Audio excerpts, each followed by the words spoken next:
رحم اللہ من قرأ سورة المبارکة الفاتحة. بسم اللہ الرحمن الرحیم. الحمد للہ رب العالمین الرحمن الرحیم مالک یوم الدین. ایاک نعبد و ایاک نستعین. اہدنا الصراط المستقیم صراط الذین انعمت علیہم غیر المغضوب علیہم ولا الضالین.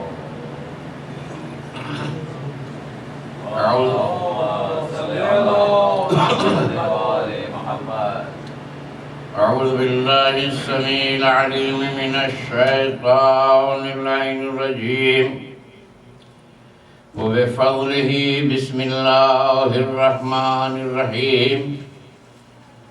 الحمد لله قاسم الجبارين مبير الظالمين مدرك الهاربين صريخ المستصرخين موضع حاجات الثعلبين مؤتمد المؤمنين وغاية العارفين. ثم الصلاة والسلام والتحية والإكرام على البشير النذير والسراج المنير سيدنا ومولانا ومقتدانا وهادينا وقائدنا وإمامنا وشفيعنا وحبيبنا وحبيب إله العالمين أبي القاسم محمد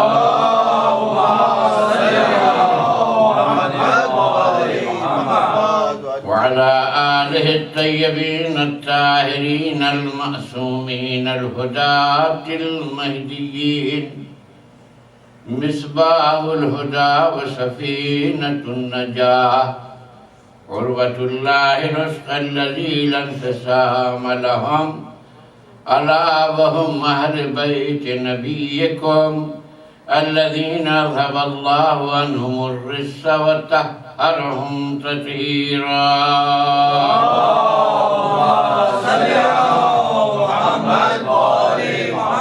لا سيما على بقية الله الذي بقيت الدنيا ببقائه ورزق الورى بجوده. واللعنة الدائمة الباقية على أعدائهم أعداء الله من أول عداوتهم إلى قيام يوم الدين. أما بعد فقد قال الله سبحانه تبارك وتعالى في كتابه المجيد وفرقانه الحميد. بسم الله الرحمن الرحيم. وقرن في بيوتكن ولا تبرجن تبرج الجاهلية الأولى وأقمنا الصلاة وآتينا الزكاة وأطعنا الله ورسوله إنما يريد الله ليذهب عنكم الرجس أهل البيت ويطهركم تطهيرا. اللهم صل على محمد وآل محمد. میں نے پہلے تو میں شمیم بھائی کا اور دیگر حضرات کا مشکور ہوں کہ اس امام بارگاہ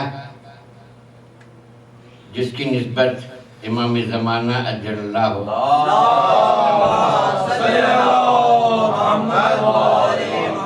شرف و شریف سے ہے کہ مجھے موقع دیا آپ لوگوں نے کہ میں اس امام بارگاہ میں آپ کے سامنے حاضری دوں اور اس آیہ کریمہ کے ذیل میں اپنے عرائض آپ کے سامنے پیش کروں. تو قرآن مجید کہ سورہ احزاب کی 33ویں آیہ کریمہ ہے جس کی تلاوت کا شرف ارباب اعلیٰ کے سامنے میں نے حاصل کیا۔ اس آیہ کریمہ میں پہلے خطاب ہے ازواج پیغمبر کو۔ پہلے میں ترجمہ کر دوں تو پھر اپنے علائق آپ کے سامنے پیش کروں۔ ازواج پیغمبر سے خطاب ہو رہا ہے وَقَرْنَ فِي بِيُوتِكُنَّ،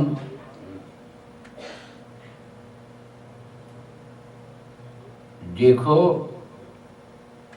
پیغمبر کے ازواج، اللہ کا یہ حکم ہے جس گھر میں پیغمبر نے تمہیں بٹھایا ہے اس سے باہر نہ نکلنا۔ وَلَا تَبَرَّجْنَا تَبَرُّجَ الْجَاهِلِيَّةِ الْأُولَىٰ، اے ازواج پیغمبر زمانے جاہلیت میں جیسے عورتیں 16 سنگھار کے ساتھ باہر نکلتی تھیں، تم اس طریقے کی راہ نہ اپنانا۔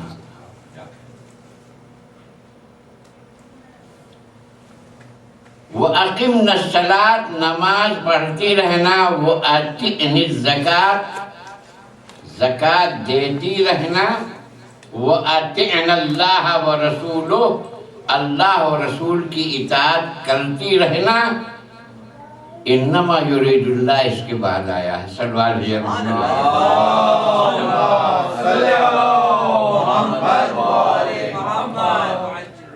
یہیں سے جمہور مسلمین اس خوش فہمی میں مبتلا ہو گئے کہ آیے تطہیر میں ازواج پیغمبر۔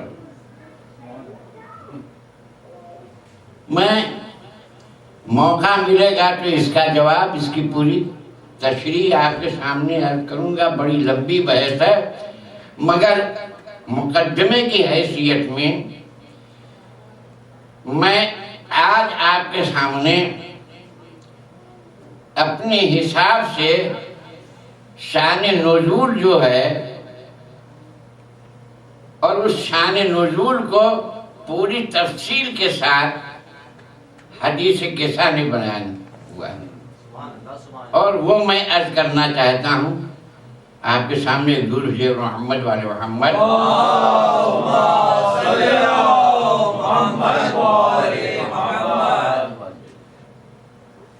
آپ حضرات میں سے کون ایسا شخص نہ ہوگا کہ جو یہ تمنا نہ رکھتا ہو کہ اس کے گھر میں نزول برکت ہو؟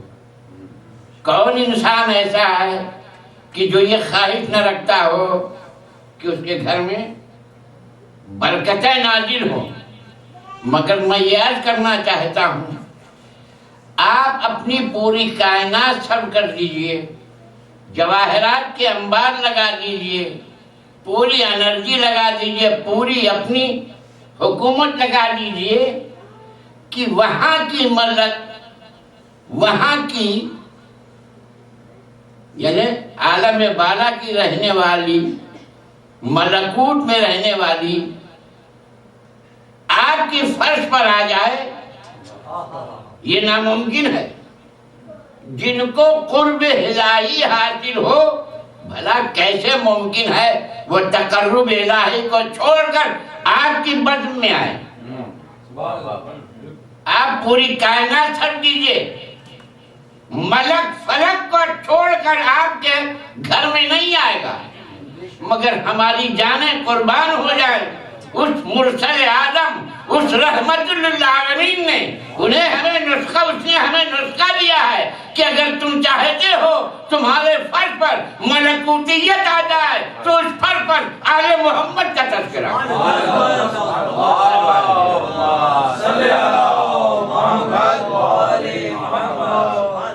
ایک اور دور بھیجے محمد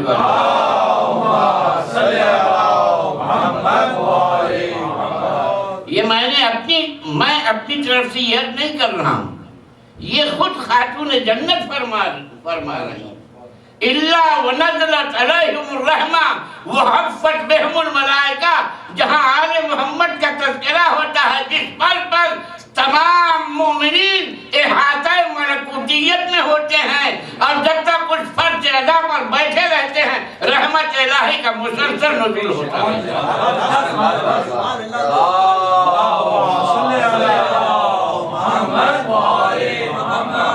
تو حدیث قصہ کے کچھ فقرات کا ترجمہ کر کے میں اس منزل تک تیزی سے بڑھنا چاہتا ہوں جس کی آپ منتظر ہیں۔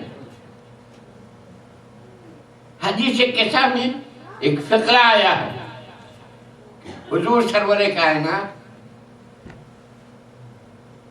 عجیب بات ہے، حدیث قصہ کی روایت جناب صدیقہ سے، شہزادی کونین سے۔ آپ فرماتی ہیں بابا جان ایک دفعہ میرے گھر پر تشریف لے۔ دیکھیے حدیث قصہ کی دو روایتیں ہیں، ایک ہمارے یہاں ایک ان کے یہاں۔ ہمارے یہاں جو روایت ہے جناب سیدہ کے گھر کی بات ہے، ان کے یہاں جو روایت ہے ام سلمہ کے گھر کی بات ہے، ان کے یہاں ام سلمہ کے گھر کی بات ہے۔ اس لیے ان کے یہاں حدیث قصہ کی جو روایت ملتی ہے وہ اس شان سے ملتی ہے کہ جب اہل بیت قصہ کے اندر آئے تو ام سلمہ بھی آگے بڑھی اور کہا یا رسول اللہ میں آ سکتی ہوں؟ فرمایا انکی علی خیر، آپ خیر پر تو ہیں مگر ان میں وہی آ سکتے ہیں جن کو اللہ نے عصمت کے دائرے میں رکھا ہے۔ صلوات اور محمد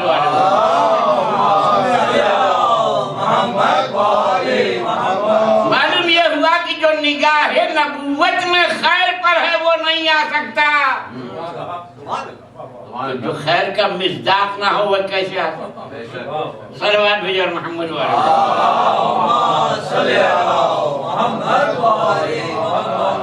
شہزادی کیا فرماتی ہیں؟ آئے بابا جان اور انہوں نے فرمایا انی اجدو فی بدنی،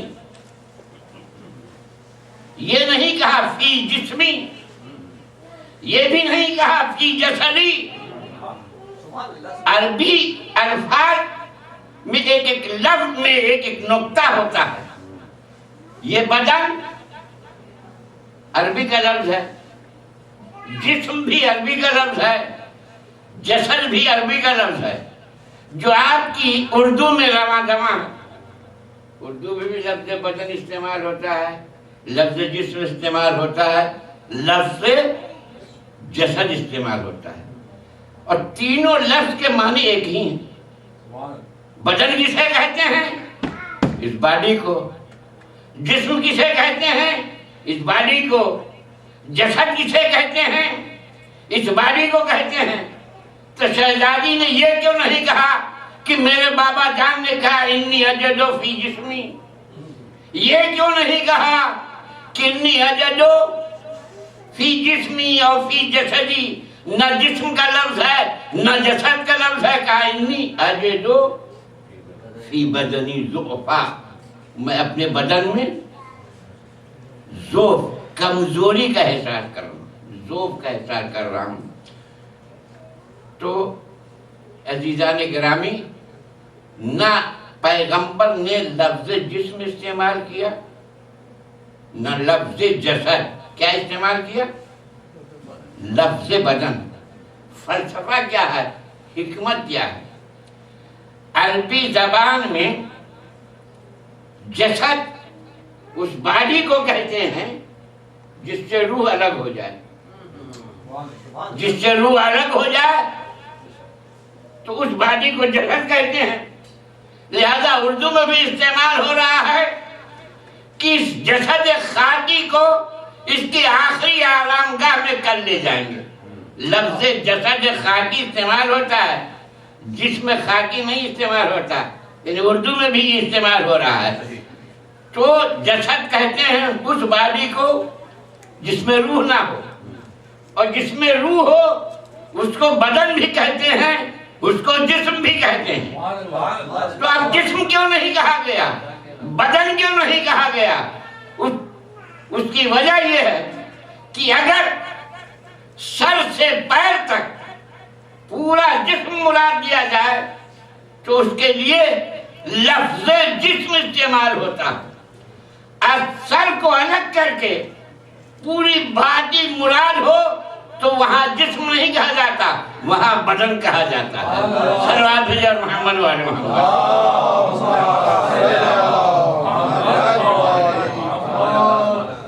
اب پروردگار عالم نے ہر انسان کو دو قوتیں دی ہیں، ہر انسان کو۔ ایک کا نام ہے قوت ظاہری اور ایک کا نام ہے قوت باطنی۔ قوت ظاہری کوئی اصطلاح ہے فلاسفہ میں حواس خمسہ کہتے ہیں، 5 طاقتیں ظاہری۔ وہ کیا ہے؟ قوت لامسہ، چھو کے دیکھنے کی طاقت، قوت ذائقہ، ذائقے کی طاقت، قوت شامہ، سونگھنے کی طاقت، قوت سامعہ، سننے کی طاقت، قوت باصرہ، دیکھنے کی طاقت۔ یہ ہے قوائے ظاہری خمسہ۔ اسی کے مقابل میں 5 قوتیں قوت باطنی ہیں، قوت حافظہ، قوت ذہنیہ، قوت فکریہ، قوت خیالیہ، قوت عقلیہ۔ ان 5 طاقتیں جو باطنی ہیں، جو دکھائی نہیں دیتی، جن کی طرف اشارہ نہیں کیا جا سکتا، ان کا مرکز ہے دماغ، اور دماغ ہوتا ہے سر میں۔ اب سیدی فرماتی میرے بابا نے کہا انی اجد فی بدنی ضعفا، میں اپنے بدن میں ضعف کا احساس کر رہا ہوں۔ یہ نہیں کہا کہ انی اجد فی جسدی، اگر کہتے فی جسدی تو قوت باطنہ بھی آ گئی تھی، قوت فکریہ بھی آ جاتی، قوت خیالیہ بھی آ جاتی۔ مطلب یہ ہے کہ مسلمانوں، نبی نے یہ بتایا ہے، نبی کا جسم ضعیف ہو سکتا ہے مگر قوت عقلیہ ضعیف نہیں ہو سکتی۔ صلوات بھی اور محمد والے صلی اللہ محمد والی محمد حیدری۔ ایک اور صلوات بھی اور صلی اللہ محمد والی محمد۔ تو حدیث کیسا کہ فقرات کا ترجمہ کر رہا ہوں آج کی مجلس میں۔ فما كانت الا ساعة واذا بولید الحسن قد اقبل۔ تھوڑی ہی دیر گزری تھی کہ میرا بڑا شہزادہ آیا۔ فقال انی اجد انی اشم عندك رائحة طیبہ کأنها رائحة جد رسول اللہ۔ میں مادر گرامی آپ کے گھر میں نانا جان کی خوشبو کا احساس کر رہا ہوں۔ فما كانت الا ساعة، پھر تھوڑی دیر گزری تھی کہ دوسرا شہزادہ آیا، وہ بھی یہی کہتا ہوا آیا، یا اماں انی اشم عندك رائحة طیبہ کأنها رائحة جد رسول اللہ۔ تھوڑی دیر گزری تھی، امیر المومنین ہے، انہوں نے بھی یہی کہا، یا بنت رسول اللہ انی اجد عندک رائحة طیبہ کأنها رائحة اخی وابن امی رسول اللہ۔ یعنی آج جو بھی آ رہا ہے رسالت کی خوشبو کا احساس کر رہا، اور رسول گھر کی چہار دیواری اور کسا کے اندر چھپا ہوا ہے۔ توجہ چاہتا ہوں، آج گلے رسالت سیدہ کے گھر میں چھپا ہوا ہے، جو آ رہا ہے گلے رسالت کی خوشبو کا احساس کر رہا ہے، آج چھپا ہوا ہے، ہر آنے والا احساس کر رہا ہے۔ یہی گلے رسالت کل مسجد نبی میں منبر پر کھلا ہوا تھا، آنکھوں کے سامنے تھا، مگر لوگوں کو رسالت کی خوشبو میں شک ہو رہا تھا۔ آج چھپا ہوا ہے، احساس ہو رہا ہے، کل سامنے تھا مگر شک ہو رہا ہے۔ بات کیا ہے؟ سلمان بھائی اور محمد والے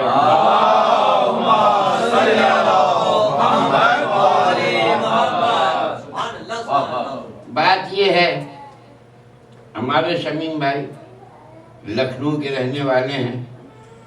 لکھنؤ میں چوک میں محمد علی اور اصغر علی کے عطر کا کارخانہ ہے، بہت بڑا مشہور کارخانہ جہاں عطر خریدا جاتا ہے، اصغر علی محمد علی، وہاں جائیے، اس گلی میں گھسیے گا تو آپ کو احساس ہوگا کہ اس گلی سے گلاب کی خوشبو آ رہی ہے، آگے بڑھے اس گلی سے موتیا کی خوشبو آ رہی ہے، اور آگے بڑھے اس گلی سے جوہی کی، چنبیلی کی خوشبو آ رہی ہے، سب خوشبو آ رہی ہے، سب احساس کر رہے ہیں ہمارے ساتھ ایک اور بھی انسان ہے۔ کیا کہہ رہے ہیں آپ مولانا؟ خوشبو آ رہی ہے، مجھے تو کچھ نہیں معلوم ہو رہا۔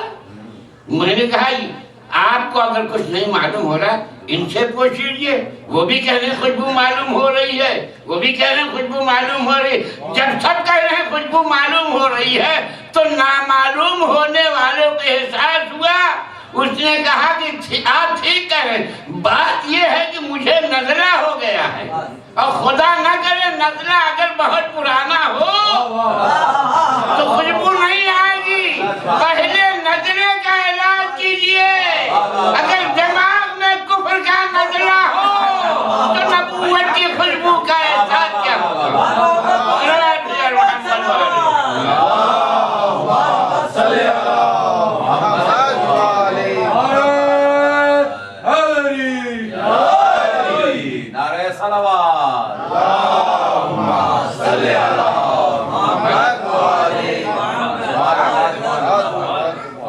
تو عزیزان گرامی،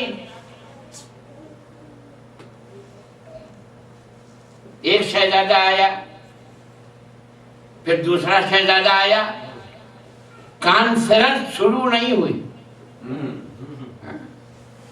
رسول آئے، کانفرنس نہیں شروع ہوئی، مولا آئے، کانفرنس نہیں شروع ہوئی۔ کیوں عزیزان گرامی میرے دوستوں، کیوں؟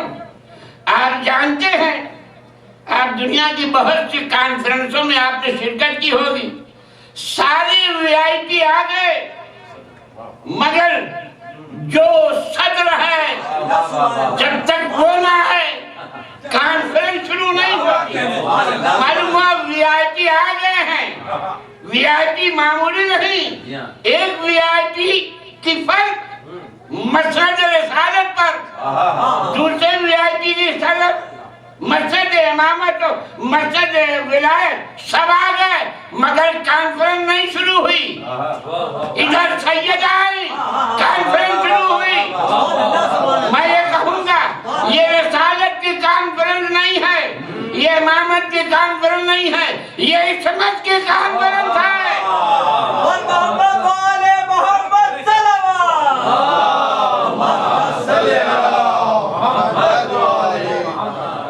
سیدہ نے قدم رکھا تو کانفرنس ادھر بھی شروع ہوئی، ادھر بھی شروع ہوئی، ادھر خدا نے شروع کیا، اعلموا یا ملائکتی و یا سکان السماواتی صلاتی اور محمد والا۔ مشروع دیئے جناب سیدہ بلند تر صلوات۔ اللہم صلی علی محمد وآلِ محمد۔ کیا عظمت ہے شہزادی کی، واہ واہ۔ رسالت کا بڑا مقام ہے، نبوت کا بڑا مقام ہے۔ رسالت، نبوت ایک منصب ہے، ایک منصب ہے، امامت بھی ایک منصب ہے، مگر اس منصب کے ساتھ عصمت نہ ہو سب بیکار۔ نبوت ہے مگر بغیر عصمت کے تو ہم جیسا،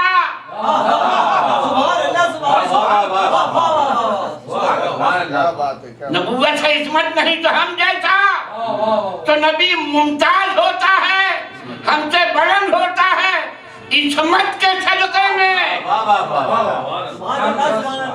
نبوت ایک منصب ہے، امامت ایک منصب ہے، لیکن عصمت منصب نہیں ہے، عصمت منصب نہیں ہے۔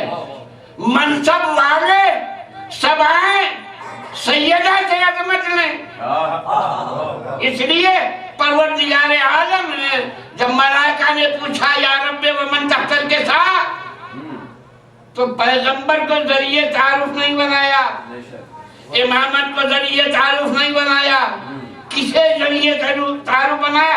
جو مرکز عصمت ہے، اس لیے کہ امامت بھی عصمت کی محتاج، رسالت بھی عصمت کی محتاج ہے۔ صلوات بھی اور محمد والے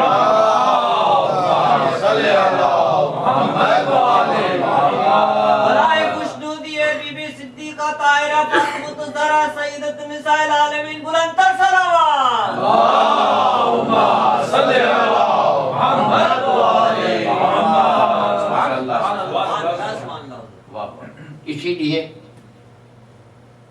پروردگار عالم نے شہزادی کو مرکز بنایا، اور جب ملائکہ نے پوچھا یا رب ومن تحت الکساء تو پروردگار عالم نے کہا ہم فاطمہ، یہ سب فاطمہ ہیں۔ دیکھیے عربی گرامر میں کیا کروں آپ کو، تذکیر و تانیث کا فرق ہوتا ہے۔ جب عورت کا نام آئے تو ہیا کہا جاتا، ہیا فاطمہ نہیں کہا، ہیا فاطمہ نہیں کہا، ہم فاطمہ، یہ سب فاطمہ ہیں۔ کیا مطلب؟ یعنی رسالت کو بھی عصمت کی ضرورت ہے، امامت کو بھی عصمت کی ضرورت ہے۔ ہم فاطمہ، یہ سب فاطمہ۔ فاطمہ کو وسط میں رکھا پروردگار عالم نے، اور وہاں سے پہچانوایا ان کے پدر بزرگوار، ان کے شوہر نامدار، ان کے دونوں شہزادے۔ اب آپ ذرا تجزیہ کیجئے، اگر پروردگار عالم رسول کو وسط میں رکھتا اور کہتا یہ رسول ہیں، اس کی بیٹی ہے، یہ رسول ہیں، اور علی ہیں، یہ رسول ہیں، اور حسن حسین ہیں، تو جب آپ وسط سے خط کھینچیے گا، توجہ چاہتا ہوں، ایک دائرہ وسط میں رسول کو رکھیے، ایک طرف علی، ایک طرف حسن، ایک طرف حسین، ایک طرف فاطمہ، تو رسول سے ڈائریکٹ خط جو جائے گا صرف فاطمہ کو جائے گا، ڈائریکٹ علی کو نہیں جائے گا، فاطمہ سے ہو کے جائے گا۔ حسنین کو ڈائریکٹ نہیں جائے گا، فاطمہ سے ہو کے جائے گا۔ علی کو وسط میں رکھیے تو یہی پوزیشن ہے۔ علی کا جب خط کھینچا جائے گا پیغمبر کی طرف تو ڈائریکٹ نہیں جائے گا، فاطمہ سے ہو کے جائے گا۔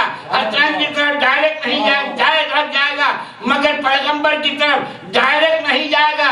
لہذا قدرت دیکھ رہی ہے کہ جدھر بھی خط کھینچا جائے سب براہ راست جائے، بیچ میں کوئی واسطہ نہ ہو، تو یہ صرف سیدہ ہے۔ صلوات ہے محمد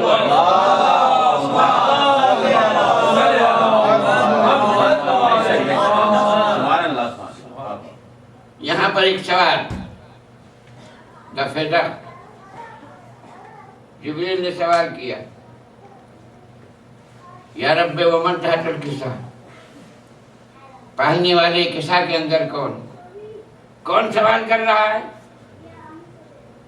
وہ فرشتہ سوال کر رہا ہے جو سینکڑوں دفعہ پیغمبر کی خدمت میں آ چکا ہے، آیات الہی لے کے پیغمبر کی خدمت میں آ چکا ہے، چکی چلانے کے لیے سیدہ کی ڈیوڑی پہ آ چکا ہے، جھولا جھلانے کے لیے حسنین سے بھی متعارف ہے۔ بدر و احد میں علی کی تلوار ٹوٹ گئی تو جنت سے جبریل ذوالفقار لا کر علی کو دینے والے تو علی کی خدمت میں بھی پہنچ چکے ہیں، حسین کا جھولا چکے ہیں، سیدہ کی چکی چلا چکے ہیں، پیغمبر کے لیے آیات الہی لے کر آ چکے ہیں۔ سب کچھ جانتے ہوئے جبریل پوچھا ہے ومن تحت الکساء،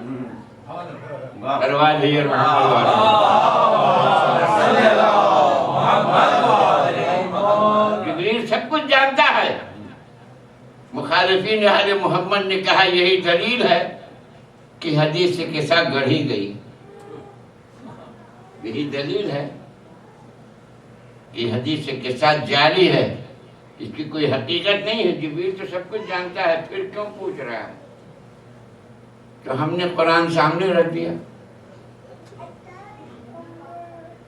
ہم نے قرآن سامنے رکھ دیا، ہم نے کہا آپ کہہ رہے ہیں کہ جبریل سب کچھ جانتے ہیں، جب جاننے والا ہوگا تو وہ کبھی نہیں پوچھے گا یہ کون جو جانتے ہیں، جو نہیں جانتا وہ پوچھے گا۔ یہی دلیل ہے کہ حدیث قصہ جاری ہے۔ تو ہم نے کہا آپ قرآن پر عقیدہ رکھتے ہیں؟ کہاں؟ ہم نے کہا کہ قرآن کہہ رہا ہے ان اللہ علی کل شیء قدیر، ان اللہ عالم غیب السماوات والارض، کائنات کی ہر چیز اللہ جانتا ہے۔ کہاں جانتا ہے؟ تو ہم نے کہا اللہ سب کچھ جانتا ہے تو آپ نے قرآن پڑھا ہے؟ ہاں قرآن والے ہیں نا آپ، تو بتائیے قرآن میں اللہ سب کچھ جانتا ہے۔ اور موسیٰ سے پوچھا ما تلک بیمینک یا موسیٰ، اے موسیٰ تمہارے ہاتھ میں کیا ہے؟ سلمان بھی اور محمد و آل محمد۔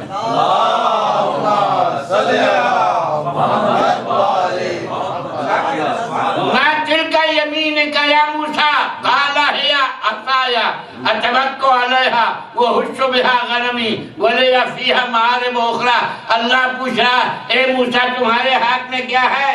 موسیٰ جواب دے رہے یہ میرا عصا ہے، اس کے سہارے سے چلتا ہوں، درخت کے پتے توڑ لیتا ہوں، بکریوں کو چرا لیتا ہوں، اور بھی بہت سے کام لے لیا کرتا ہوں۔ تو تم بتاؤ اللہ جانتا ہے تو پھر پوچھ رہا ہے کیوں؟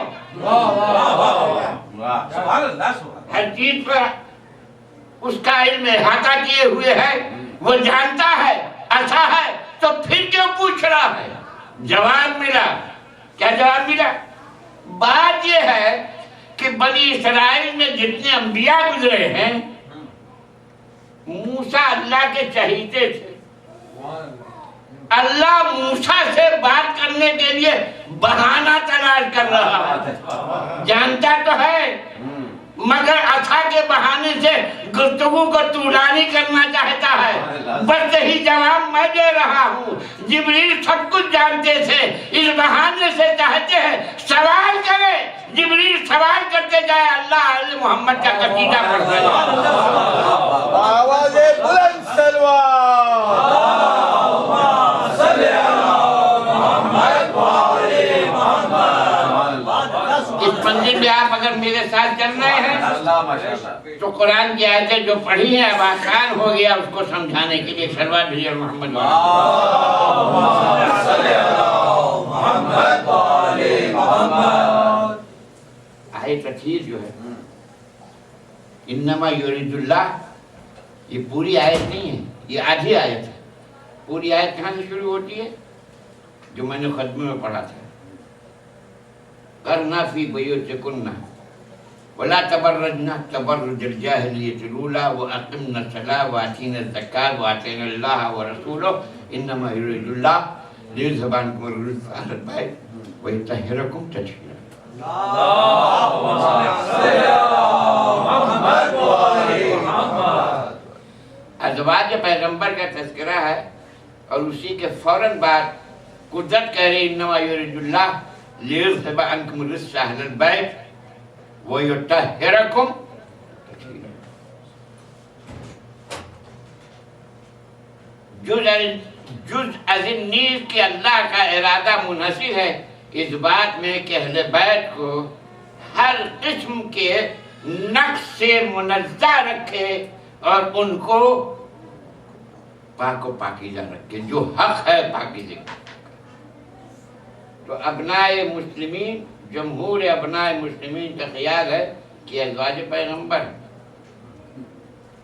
اور کچھ ہمارے حضرات کا یہ خیال ہے کہ قرآن میں تصرف کیا گیا ہے، یعنی تحریف، اور جب ہم تحریف کے قائل ہو جائیں گے تو قرآن ہمارے لیے سند آخر نہیں بنے گا۔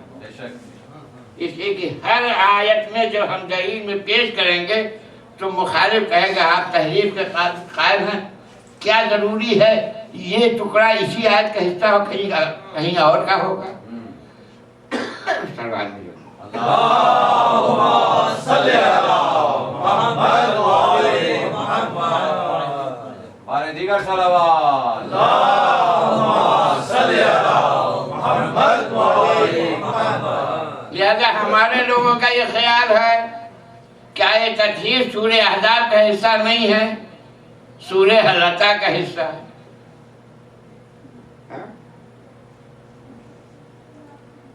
ان کا خیال یہ ہے کہ اس میں ازواج پیغمبر داخل ہیں، مگر میں دو جواب دوں گا، ایک جواب نقضی اور ایک جواب حلی جو قرآن کریم میں ہے۔ صلوات بھیجو محمد والا۔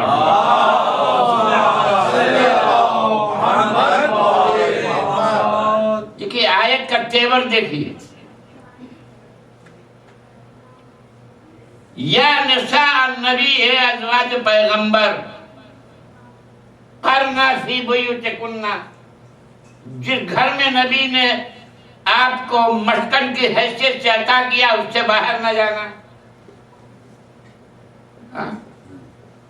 وَلَا تَبَرَّجْنَ تَبَرُّجَ الْجَاهِلِيَّةِ الْأُولَىٰ، نماز پڑھتی رہنا۔ میں سوال کرتا ہوں یہ سفارشیں کس کے لیے ہوتی ہیں؟ جہاں احتمال مخالفت ہو وہاں تحدید آتی ہے۔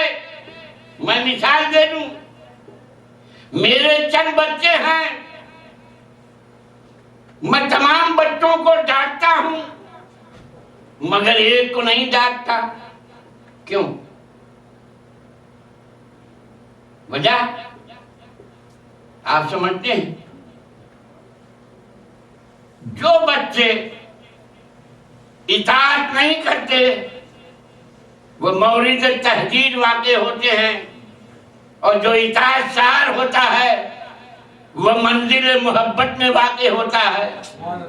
عنایتا تو اللہ نے ازواج پیغمبر کو تنبیہ کی، کرنا فی بیوتکن، اے ازواج پیغمبر اسی گھر میں رہنا، وَلَا تَبَرَّجْنَ تَبَرُّجَ الْجَاهِلِيَّةِ الْأُولَىٰ، گھر سے باہر نہ نکلنا، نماز پڑھتی رہنا، زکوٰۃ دیتی رہنا۔ گویا کہ یہ تحدید ہے۔ اب جب تحدید ہو رہی ہے ازواج پیغمبر کو تو ظاہر سی بات ہے جب میں اپنے ایک بیٹے کو ڈانٹوں گا تو وہ کہے گا بابا آپ ہمیں کو بار بار کیوں ڈانٹتے ہیں، اسے بھی تو ڈانٹیے۔ تو بات کیا کہتا ہے؟ تم نالائق ہو اس لیے میں ڈانٹتا ہوں، یہ لائق ہے اس لیے ڈانٹا نہیں جاتا۔ تو وہاں ڈانٹا جا رہا ہے، ان کے دل سے آواز نکل رہی ہے۔ اللہ کبھی علی کو بھی ڈانٹ دے، کبھی فاطمہ کو بھی ڈانٹ دے، کبھی حسین کو بھی ڈانٹ دے، آواز آئی انما یرید اللہ لیذهب عنکم رسالۃ ویطہرکم تطہیرا۔ یہ مقام طہارت پر ہیں، انہیں ڈانٹا نہیں جا سکتا۔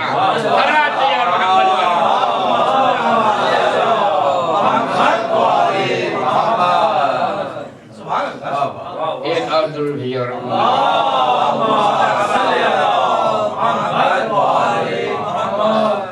اس کو سمجھنے کے لیے میرا عقیدہ یہ ہے، یہ ٹکڑا 35ویں آیت کا جو ٹکڑا ہے آیت تطہیر کا، یہ اسی سورہ احزاب کا حصہ ہے، اور یہ اپنے صحیح مقام پر ہے۔ یا اللہ نے اپنے صحیح مقام پر رکھا ہے یا نبی نے حکم دیا ہے کہ آیت تطہیر کو یہاں رکھا جائے، دو حال سے خالی نہیں۔ اس کی سند اہل بیت نے دیا ہے۔ تو اسے سمجھنے کے لیے اس سے پہلے 3 آیتیں اور ہیں، اسے بھی سمجھ لیجئے۔ صلوات بھیجو محمد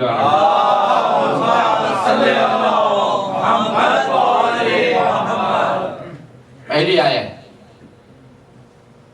یا ایھا الرسول قل لازواجک ان کنتن تردن الحیاۃ الدنیا وزینتها فتعالین امتعکن واسرحکن سراحا جمیلا۔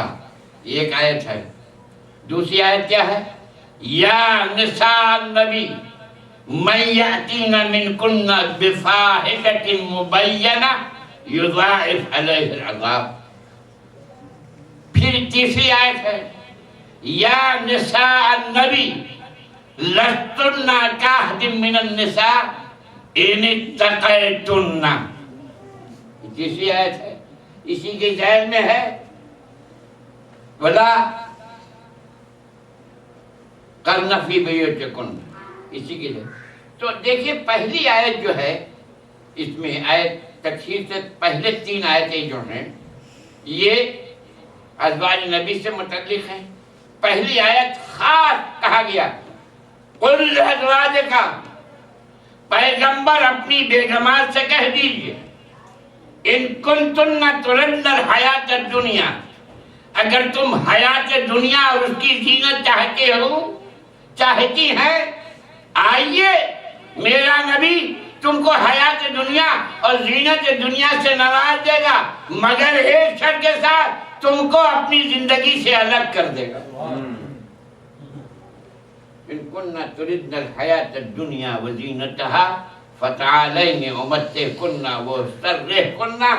وسرحکن سراحا جمیلا، بڑی شائستگی سے ہم اپنے حریم سے تم کو الگ کر دیں گے۔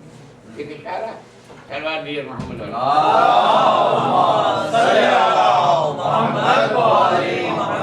اور اگر تم اللہ اور رسول کو چاہتی ہو فإن اللہ اعد للمحسنات منکن اجرا عظیما، تو تم میں سے جو محسنات میں ہے ان کے لیے خدا اجر عظیم عطا کرے گا۔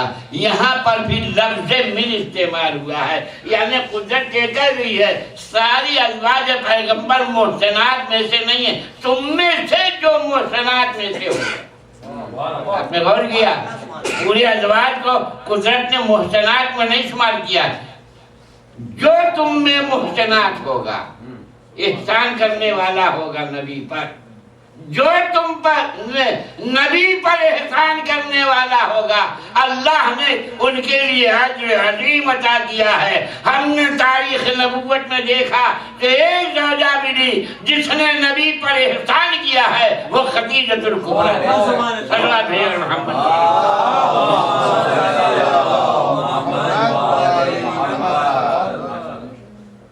اب دوسری آیت کیا ہے؟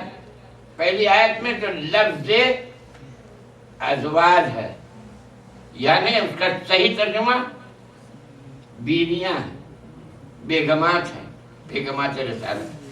دوسری آیت میں کیا کہا گیا؟ یا نساء النبی۔ عجیب بات ہے کہ یا نساء النبی کا ترجمہ سارے مترجمین نے ازواج پیغمبر کیا ہے، چاہے شیعہ مترجم ہو یا ان کا مترجم ہو، سب نے ترجمہ کیا کیا ہے؟ نساء کا ترجمہ ازواج پیغمبر۔ عربی میں نساء کے معنی زوجہ کے نہیں ہوتا، عربی میں نساء کے معنی کیا ہوتا ہے؟ عورت کے۔ نساء کے معنی زوجہ کے نہیں ہوتا۔ اگر نساء کے معنی زوجہ کے ہیں تو پہلی آیت میں اللہ نے نساء کیوں نہیں استعمال کیا؟ وہاں نہیں کہہ رہا کل نساء کا، کل ازواج کا، اپنی بیگمات سے کہہ دیجئے، وہاں بیگمات کا لفظ ہے، یہاں نساء کا لفظ ہے، تو نساء کے معنی بیگمات کے نہیں ہے۔ عزیزان گرامی، ایک صلوات بھیجو محمد والے۔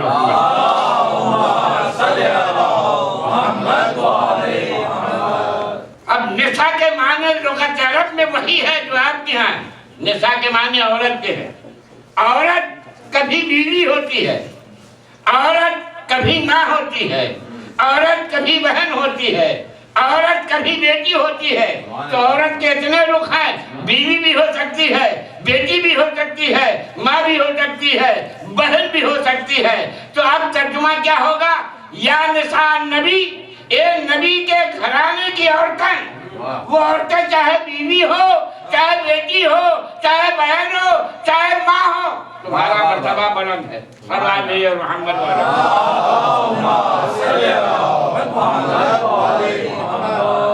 ایک اور درود بھیجو محمد۔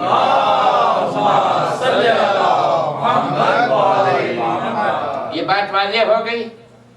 اب ایک مقدمہ ہے صلوات کے بعد۔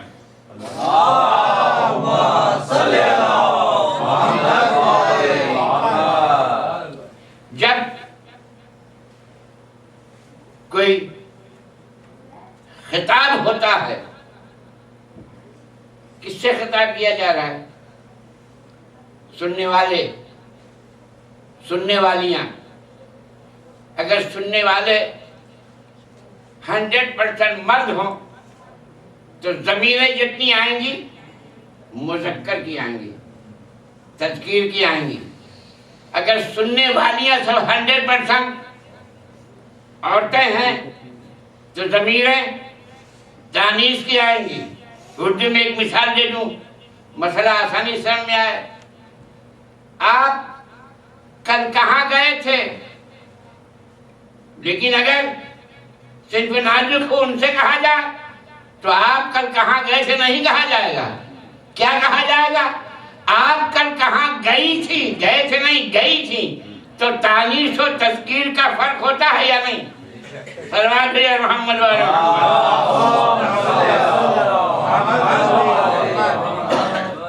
تو عزیزان گرامی، یہ ایک بات، اگر مجمع سننے والا صنف نازک کے ہو تو ضمیر تانیث کی آئیں گی، صنف رجال میں ہو تو ضمیر تذکیر کی آئیں گی۔ اور اگر ایسا نہ ہو، مثلا مجمع میں 80% مرد ہوں، 30% عورتیں ہوں، تو جن کی کثرت ہے ان کے اعتبار سے ضمیر آئے گی۔ اس کا الٹا ہو تو جن کی کثرت ہو ان کے اعتبار سے ضمیر آئے گی۔ 50-50 ہوں تو اب کیا ضمیر آئے گی؟ الرجال قوامون علی النساء، قوامون علی النساء، رجال عورتوں کے لیے ذریعہ بنتا ہے ان کی زندگی کو آگے بڑھانے کے لیے، لہذا ضمیر مذکر آئے گی 50-50 ہوں۔ تو یہ قاعدہ ہے ادب دنیا کا، ادب دنیا کا یہ قاعدہ ہے۔ اب قصہ کے اندر کن کا مجمع ہے؟ توجہ چاہتا ہوں، صنف رجال کی کثرت ہے یا صنف نساء کی کثرت ہے؟ کس کی کثرت ہے؟ جس کی کثرت ہوگی اسی کے اعتبار سے ضمیریں آئیں گی۔ رجال کی کثرت ہے اس لیے ساری ضمیریں تذکیر کی آئی ہیں۔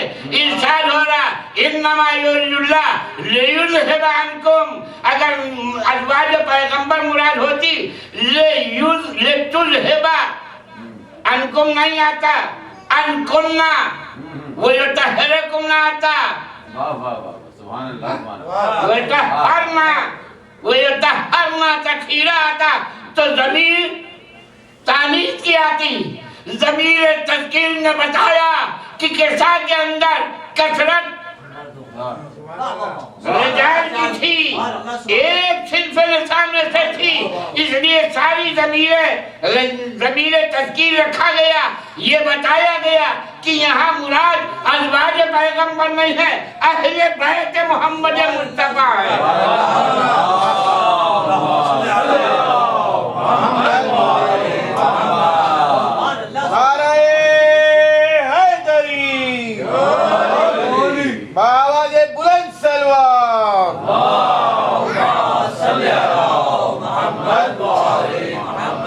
آپ میں سے کسی کے ذہن میں یہ سوال ہو سکتا ہے، آ رہا ہو، اور آنا فطری بات ہے کہ جب اہل بیت کا تذکرہ ہے، طہارت کا، ان کی پاکیزگی کا، تو ازواج کے ضمن میں اس کا تذکرہ اللہ نے کیوں کر دیا؟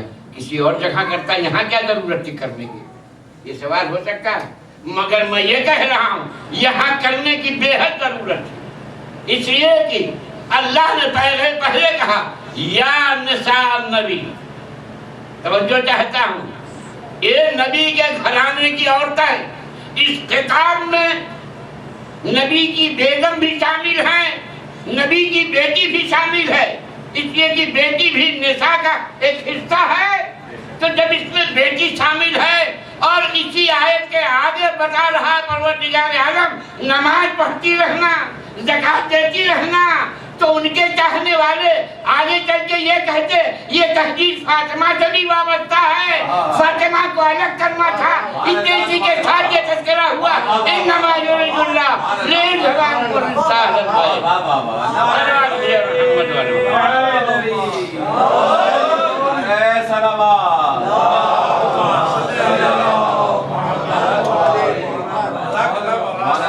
ایک اور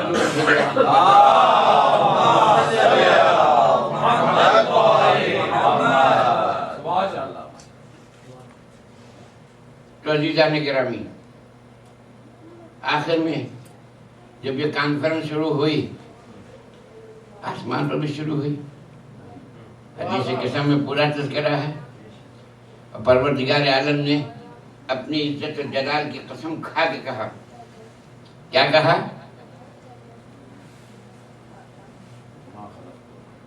کہ میں نے آسمان کا شامیانہ نہیں تالا، زمین کا فرش نہیں بچھایا، پہاڑوں میں جواہرات نہیں پیدا کیے، جواہرات کے پلکنے والے جوہری نہیں بنائے، دریا میں روانی نہیں تھی، اور دریا میں وہ جوہر موتی اور مونگے میں نے نہیں رکھا، ملائکہ کو پیدا نہیں کیا، کائنات کو نہیں بنایا، یہ سب کچھ بنایا ان کے توفیل، ان کے صدقے میں۔ یہ وہاں کانفرنس شروع ہوئی، اور زمین کی کانفرنس، اور آپ کی رحمت کو تمام زمین پر کانفرنس کا آغاز علی نے اپنے جملے سے کہا، اخبرنی یا رسول اللہ، پالنے میرے حبیب رسول اللہ، یہ بتائیے ہماری اس کانفرنس کا کیا فائدہ ہے؟ یا رسول اللہ، اس کانفرنس کا ایجنڈا کیا ہے؟ علی کو پوچھ رہے ہیں، تو پیغمبر نے فرمایا یا علی، فقال یا علی، جس کے قبضے قدرت میں محمد مصطفیٰ کی جان ہے، ما ذکر خبرنا ھذا فی محفل من محافل اہل الارض وفیہ جمع من شیعتنا ومحبینا، وفیہ جمع من شیعتنا ومحبینا الا ونزلت علیہم الرحمہ وحفت بہم الملائکہ۔ اے علی، بس اتنا سمجھ لو، جس فرد پر ان انوار طیبہ کا تذکرہ ہوگا، وہاں ملائکہ ان کا طواف کریں گے اور ان پر رحمت الہی کا نزول ہوتا رہے گا۔ کہ شرط ہے کہ وہ تمہارے شیعہ ہو یا تم سے محبت کرنے والے ہوں، یہ شرط لگا دی ہے جیزان گرامی۔ صلوات ہے محمد والے محمد۔ اب اگر کوئی علی کا شیعہ نہ ہو، علی سے محبت کرنے والا نہ ہو، اور وہ کہے کہ پالنے والے تجھے حسنین کا صدقہ، پالنے والے تجھے فاطمہ کا صدقہ، پالنے والے تجھے علی کا صدقہ، اسے کچھ نہیں ملے گا، اس لیے کہ نہ وہ علی کا شیعہ ہے، نہ علی سے محبت کرتا ہے۔ صلوات ہے محمد والے۔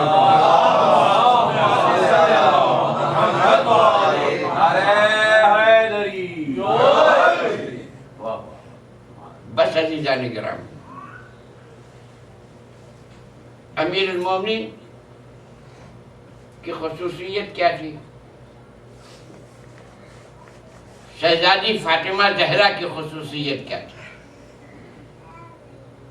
امیر المومنین کی خصوصیت شجاعت، شہزادی زہرا کی خصوصیت صبر۔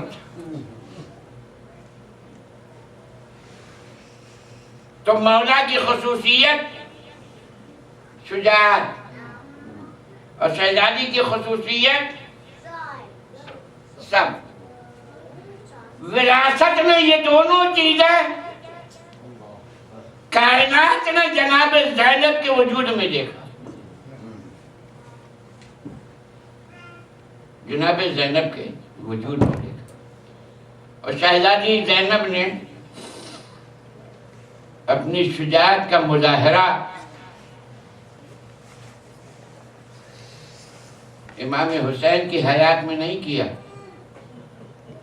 شہزادی زینب نے اپنی شجاعت کا مظاہرہ عباس کی زندگی میں نہیں کیا، ورنہ دنیا یہ سوچتی کہ عباس جیسے بھائی کے ہوتے ہوئے زینب نے یہ شجاعت کا مظاہرہ کیا، حسین جیسے بھائی قوت بازو کے ہوتے ہوئے، تو شہزادی نے انتظار کیا علی کی بیٹی شجاعت کا اس وقت مظاہرہ کرے گی جب ماں جایا بھی نہ ہوگا، جب عباس بھی نہ ہوں گے، اور زینب اور حسن بستہ یزید کے محل کے دروازے کے پاس کھڑی ہوگی۔ اللہ اکبر۔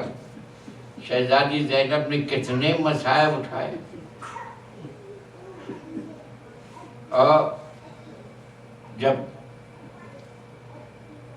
شہزادی زینب کو اشقیاء اسیر کر کے دربار یزید میں لے جا رہے تھے تو دروازے کے پاس زینب بیٹھ گئی۔ اشقیاء آتے ہیں، کہتے علی کی بیٹی دربار آراستہ ہو گیا، اب دربار میں آپ داخل ہوئیے۔ فاطمہ کی شہزادی زینب نے کہا زینب دربار یزید میں نہ جائے گی۔ تماشائیوں کا مجمع کرسی نشین بیٹھے ہوئے، علی کی بیٹی کا عالم کیا ہے، سر پر چادر نہیں ہے، ہاتھ پشت گردن سے بندھے ہوئے ہیں، اس طریقے سے علی کی بیٹی جائے گی نہیں۔ ایک مرتبہ ظالم تازیانہ لے کے آگے بڑھتا ہے اور کہتا ہے زینب آگے دربار میں داخل ہو جاؤ ورنہ ہمارا تازیانہ ہوگا اور آپ کی پشت ہوگی۔ شہزادی کو جلال آیا، شہزادی کھڑی ہو گئی اور شہزادی کہتی ہے ظالم کیا تو یہ سمجھتا ہے کہ میں کمزور ہوں؟ ارے میری جلالت تجھے نہیں معلوم ہے۔ شہزادی نے سر کے بال بکھرا دیے، بیویوں سے کہا ہے بیویوں میں بارگاہ الہی میں ہاتھ کو بلند کرتی ہوں بد دعا کے لیے، تم سب آمین کہنا۔ عزاداروں نے سید الشہداء زینب نے ہاتھ بلند کیے بد دعا کرنے کے لیے، پیچھے سے زنجیر کی جھٹکاریں، سید سجاد کی آواز بلند ہوئی، اے پھوپھی اماں آپ نے بہت صبر کیا ہے، ایک صبر کی منزل اور ہے، اے پھوپھی اماں آپ اسے بھی سر کر لیجئے، آپ سے ہم نے تقویت حاصل کی ہے۔ ارے امام زمانہ کا حکم ہوا، اٹھے ہوئے شہزادی کے ہاتھ نیچے گر گئے، اے بیٹا سید سجاد تم امام زمانہ ہو، تم نے مجبور کر دیا۔ زینب آگے بڑھی، بیویوں کے حلقے میں آگے بڑھی، یزید تخت پر نشے کے عالم میں چور، اس کے تمام احباب کرسی نشین تماشائیوں کا مجمع، اس عالم میں زینب خاک پر بیٹھ گئی، بیویوں نے حلقہ کر لیا۔ یزید نے کہا یہ کون بیوی ہے جن کو سب عورتوں نے حلقے میں لے رکھا ہے؟ جواب ملا یہ علی کی بیٹی فاطمہ کی بیٹی زینب عمیہ ہے۔ یزید نے کہا زینب سے ہم گفتگو کرنا چاہتے ہیں، علی کی بیٹی سے ہم گفتگو کرنا چاہتے ہیں۔